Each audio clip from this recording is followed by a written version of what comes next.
Dry lips ko ah. Taba ng pisngi ko, no? Ang pangit ko na ngayon. Miss ko na yung payat na ako. Payat na mukha. Miss ko na maging pogi. Ay. Anyway, I'll make this very quick at wala rin ako sa mood today, to be honest. For the past few years, many years already, marami ng taon, ang mag-asawang Chito Miranda and Neri, particularly si Neri, ay nagbebenta ng shares sa kanilang mga negosyo. Hindi ko lang sure kung ano yung mga negosyo. Ang dami na rin eh.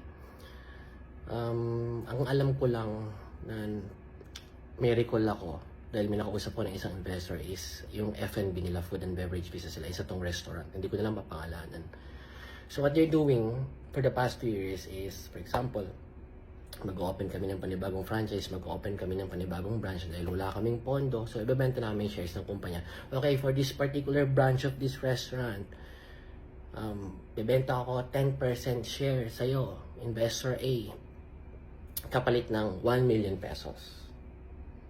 Okay, investor B, bibenta ko yung 5% sa'yo, kapalit ng 500,000 pesos. Hindi to exact figures. Binibigyan ko lang kayo ng example para makuha niyo yung bigger picture.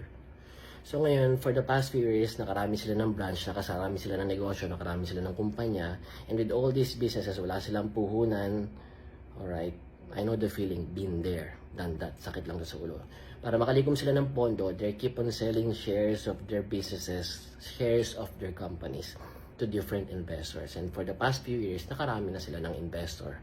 Ngayon, anong nangyari? Hindi kumita yung mga negosyo. So, nadismay yung mga investor. Naghabol, nanghingi ng refund. Wala na silang pondo pang refund. Wala naman, nandun na sa mga negosyo or nagastos nila somewhere yun. Sinampahan sila ng kaso. So, may butas sila doon. Kasi, technically speaking, by law, sa mata ng batas, you cannot sell shares or you cannot sell securities to different people if you don't have a secondary license to do it under Securities and Exchange Commission. Doon pa lang may butas siya. Kaya siya nakulong. And maraming investors siya. Multiple counts. At the same time, nangangako siya na ganito yung earnings. Okay, bibigay ko sa iyo yung 10% ng kumpanya throughout the years. Dahil walang nakuhang dividendo, dahil hindi naman kumita yung negosyo at all, estafa yun, fraud yun. So, yun. Ganun lang kasimple yung chismis. Walang kabet or anything, kaya hindi ito malisyoso, hindi ito controversial. And to be honest, yung ganitong sistema, talamak talaga ito sa industriya. Napakaraming bars and clubs sa Makati, sa BGC, sa Quezon City, and other parts of Metro Manila or other parts of the Philippines na ganito yung sistema. I'll give you one example. Merong isang famous restaurants with multiple branches in Metro Manila. Itago natin sa pangalang Medyo Lasing na Baboy. Yan, siyempre, miiwas tayo sa libel eh. Medyo Lasing na Baboy. Ngayon, ang market nila to get investors ay mga artista. Kaya kung mapapansin nyo, may mga artista na, oh, si ganito, part owner na tong ganitong restaurant. Ay, si ganitong artista, si ganitong celebrity, ay part owner nitong ganitong bar and club. Paano nangyari? Paano sila naging part owner? Kasi bumili sila ng 1% share. Bumili sila ng 2% share. So for example, ako ngayon yung founder ng isang restaurant, ng isang bar or isang club. Lalapitan ko ngayon sa celebrity A.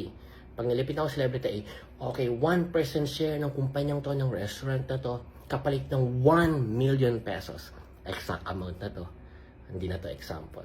1% ng restaurant na yan is kapalit ng 1 million pesos. Ngayon, bilang celebrity, gusto mo ng prestige na matawag na part owner ka nitong kumpanya to, part owner ka nitong restaurant to, part owner ka nitong club na to sa BGC. Papatulan mo ngayon. So, bibili ka ngayon, magabay ka ng 1 million pesos for 1% share. So imagine, nakalikom sila ng, for example, ako yung founder. Nakalikom ako sa maraming celebrities, maraming investors, maraming businessman ng 49 million pesos. Kapalit ng 49% share. Controlled ko pa rin yung 51%. So ngayon, binentahan ko ngayon ito ng mga shares. Nakalikom ako 49 million pesos. Yung 49 million ba yun? Mga gastos ba yun sa isang club, sa isang restaurant, sa isang bar? No. Hindi pa man din nag-o-open yung negosyo, hindi pa man din nag-o-open yung bar, hindi pa man din nag-o-open yung club, hindi pa man din nag-o-open yung restaurant. Yung founder na nagbenta ng shares, tubong lugaw na agad. So, for example, dun sa nabenta niyang 49 million pesos, ang ginastos lang talaga sa restaurant, 20M. Yung 29 million, bulsa niya agad yun. 20M, pagpapatayo dun sa restaurant. Catch pa dun, yung 51% share, kanya pa rin yun. The same thing na ginawa ni Neri. Siyan, bakit hindi nakulong si Chito? Bakit si Neri lang? Kasi si Neri lahat nakapirma sa mga dokumento. So, that's it. Ganyan lang kasimple yan. Sa batid ko. Parang pangit ang ngipin ko ah. Anyway, bye-bye. God bless you all, mga masang. And I pray, no, sana malampasan to nila Chito Miranda. Hirap ng ganyan. Been there, done that. Lesson learned, never again.